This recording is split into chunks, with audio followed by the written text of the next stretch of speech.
This channel does not promote any violent, harmful, or illegal activities. All content provided by this channel is meant for an educational purpose only. Brought to you by V-Guard, co-powered by Sensodyne O Bhimal, বলো কথা Keshari. Associate sponsor Ultratech Cement। অতীত থেকে শিক্ষা নিয়ে সংসদ ভবনের নিরাপত্তা আরও আঁটোসাঁটো করতে চাইছে স্বরাষ্ট্র মন্ত্রক। শতাব্দী প্রাচীন ওয়াচ অ্যান্ড ওয়ার্ড কমিটির বদলে নিরাপত্তার দায়িত্ব তুলে দেওয়া হবে সিআইএসএফ এর হাতে। সংসদ সদস্যদের পাস দেওয়ার বিষয়টিও দেখবেন সিআইএসএফ আধিকারিকরা। বিরোধী নেতাদের বেছে বেছে টার্গেট করে বিজেপি। হেমন্ত সোরেন জেলে গেছেন, আমাকে জেলে পাঠানো হয়েছে, এবার ক্ষমতায় এলে মমতা দিদিও জেলে যাবেন। জেল মুক্তির পরেই আশঙ্কা প্রকাশ কেজরিওয়ালের। গ্রেপ্তারির পর হেমন্ত সোরেনের মুখ্যমন্ত্রী পদ থেকে ইস্তফা উচিত হয়নি, মন্তব্য দিল্লির মুখ্যমন্ত্রীর।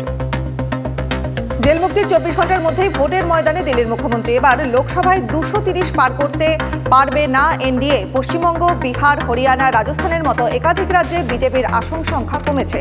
4 জুনের পর কেন্দ্রে আর বিজেপি সরকার থাকবে না, দলীয় সভায় মন্তব্য অরবিন্দ কেজরিওয়ালের। প্রধানমন্ত্রীকে নিশানা অরবিন্দ কেজরিওয়ালের। সেপ্টেম্বরেই 75 বছর পূর্ণ হবে নরেন্দ্র মোদীর। নিয়ম মতো এবার তার অবসরের সময় হয়েছে। জেল মুক্তির পরই প্রথম দলীয় সভাতেই প্রধানমন্ত্রীর বয়স উল্লেখ করে নিশানা দিল্লির মুখ্যমন্ত্রীর। তৃতীয় দফায় সরকার গঠন করে দেশের নেতৃত্ব দেবেন নরেন্দ্র মোদী। অরবিন্দ কেজরিওয়ালের অবসর মন্তব্যের পাল্টা কেন্দ্রীয় স্বরাষ্ট্রমন্ত্রী অমিত শাহ। 400 আসন জিতে 2029 সাল পর্যন্ত ফের ভারতের প্রধানমন্ত্রী হবেন মোদী। কেজরিকে দুষে শাহর গলায় আত্মবিশ্বাসের সুর। ফের শাহর নিশানায় ইন্ডিয়া জোট। দেশের নেতা হিসেবে নরেন্দ্র মোদীর মতো একটিও মুখ আছে ইন্ডিয়া জোটে? এমন কোন নেতা আছেন যিনি মারামারি থেকে মানুষকে রক্ষা করতে পারবেন? জঙ্গি দমন থেকে G20 সম্মেলন। জোটে এমন কোন মুখ আছে যিনি ভারতকে মোদীর মতো নেতৃত্ব দিতে পারবেন? কংগ্রেস শাসিত তেলেঙ্গানায় দাঁড়িয়ে ইন্ডিয়া জোটকে কটাক্ষ অমিত শাহ। 3 দফা ভোটে 200 আসন পার করেই ফেলেছে বিজেপি। 400 আসনের লক্ষ্য পূরণে চতুর্থ দফা আরও ভালো হতে চলেছে। তেলেঙ্গানায় 10টিরও বেশি আসন দখল করে দক্ষিণ ভারতের সবচেয়ে বড় রাজনৈতিক দল হিসেবে জায়গা করতে চলেছে বিজেপি। 4 জুনই প্রমাণ পাবেন তেলেঙ্গানায়, মন্তব্য শাহ।